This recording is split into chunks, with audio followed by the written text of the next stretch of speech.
өз каалоом менен мандатымды тапшырууну туура көрдүм. Мушташев мандатын тапшырган Жаныбек Абиров Ленин округундагы кайра шайлоого катышууга арыз берди.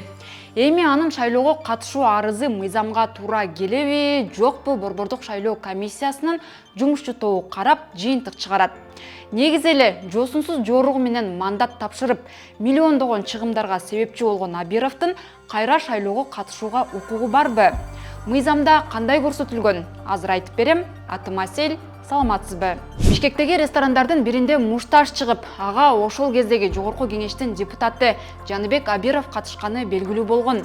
Байкоочу камерага түшкөн видео 13 мартта кечке маал тарап, анда депутат белгисиз жигитти жакасынан сүйрөп чыгып, бир нече жолу буту менен ичке тээп, колу менен аюусуз уруп жатканын көрүүгө болот.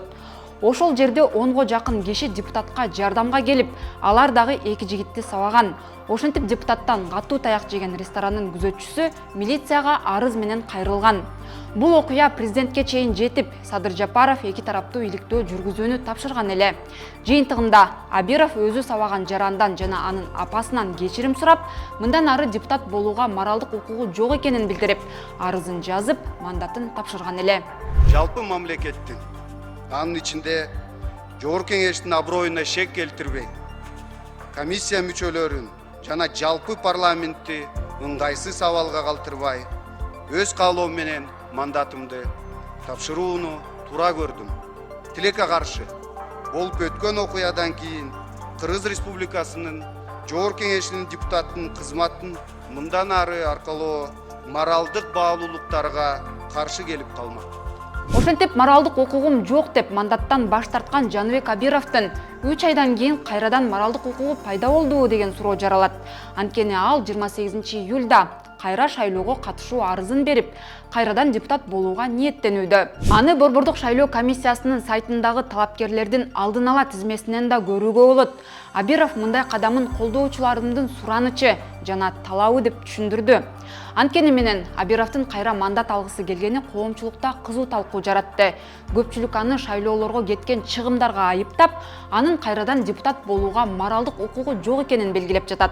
Абиров жогорку кеңештен кеткенден кийин өз идеяларын жылдырат экен десем, жок болуп өзү менен алек болду. Кетип жатканда жалындуу сүйлөдү эле. Азыр эми эмне бар жогорку кеңеште? Колдобоймун. Эми Абировдун өз укугу, каалоосу.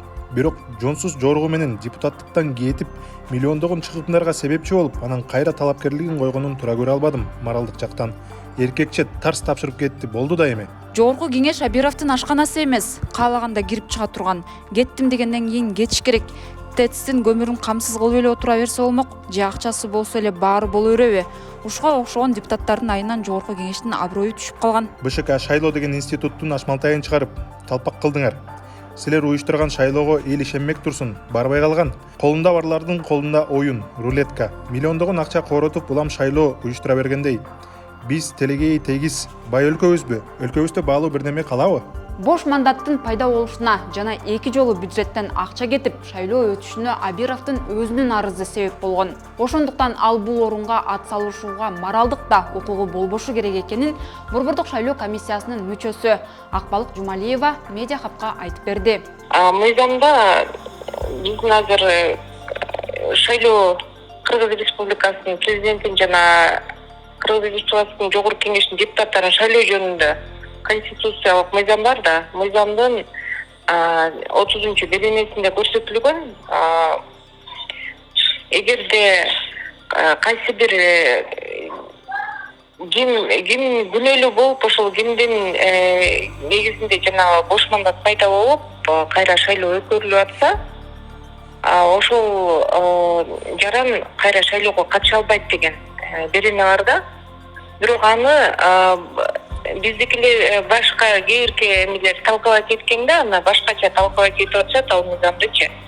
Бул шайлоонун бузулушуна алып келген жок Абировдун эмесичи аракети деп. Бирок менин жеке талкаланиямда ал кишинин арыз жазып кеткенине байланыштуу кайра шайлоо өткөрүлүп атат. Ошол кишинин арызынын негизинде бош мандат пайда болуп, кайра шайлоо өтүп аткандыгына байланыштуу мен ал кишинин бул шайлоого катышканы укугу жок деп эсептейм. Жумалиева Борбордук шайлоо комиссиясынын жумушчу тобу 2-3 күндүн ичинде Абировдун арызын карап, сунушун айтарын кошумчалады. План боюнча мурдагы шайлоого 18 миллион сом каралган, анын 15 миллиону иштетилип, калганы бюджетке кайтарылган. Ал эми бул шайлоого 13 миллион сом каралды. Абиров арызын жазып, мандатын тапшырганда эле чыгымды өзүнө төлөтүш керек деген сөздөр айтылды эле. Буга Жумалиева төмөндөгүчө жооп берди. Мыйзамдандай бирдеме жок. Ошондой нормалар киргизилиши мүмкүн мындан ары.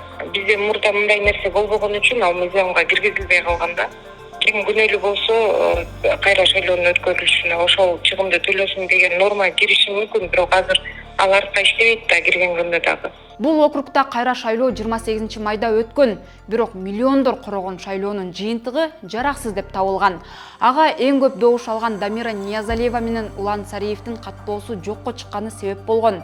Анда Ниязалиеванын Рома деген агитатору менен сүйлөшүүсү тарап, добуш сатып алуу фактылары аныкталган. Ошентип Ленин районунан депутат шайлоо 10 сентябрда өтмөй болду. Борбордук шайлоо комиссиясынын сайтынан депутат болуу ниетин билдиргендердин алдын ала тизмесинин катарында Абировдон тышкары дагы 9 киши катталган. Алардын арасында блогер Эртай Исхаков, мурдагы депутат Турсунбай Бакир уулу дагы бар. Талапкерлердин арызын алуу 10 августта аяктайт жана каттоо 20 августка чейин жүргүзүлөт. Жыйынтыктап айтканда, Абиров өзү күзөтчүнү сабап, моралдык укугум жок деп мандатын тапшыргандан кийин кайра 3 ай өтпөй депутат болууну каалап жатат. Анын депутаттыкка талапкер катары катталууга моралдык укугу барбы? Бул боюнча сиздин оюңуз кандай?